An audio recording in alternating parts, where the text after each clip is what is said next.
sharing to you guys my own version of cooking chicken adobo.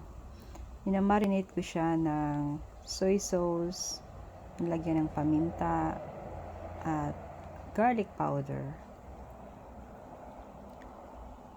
Then, i-fry ko siya, i-saute the chicken without oil kasi non-stick yung gamit natin sa pagluto. Yung leftover na marinade, i-add mo siya sa chicken after, in the middle of cooking. So, itong pot na gamit ko is non-stick, so hindi ako gumamit ng oil.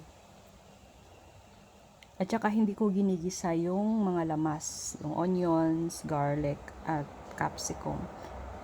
Hindi ko siya ginigisa. So, inuuna ko tong chicken na mag-brown, slight brown lang siya.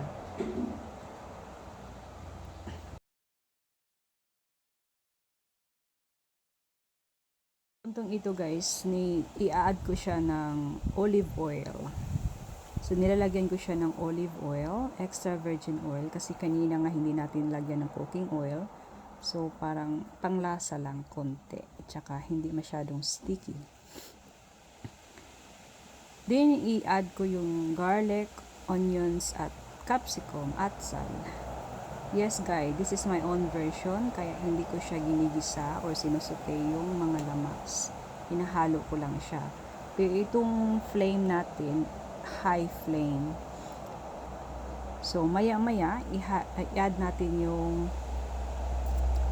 leftover marinated sauce.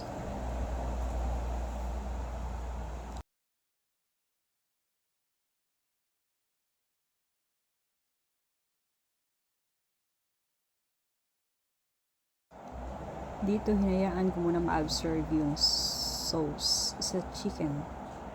Then, tinakpan ko siya for 15 minutes. Then, after 15 minutes, add ko siya ng white vinegar. And yung sekreto ko nito is balsamic vinegar. So, inad ko rin siya ng balsamic vinegar besides sa white vinegar. So, yun yung sekreto ko guys.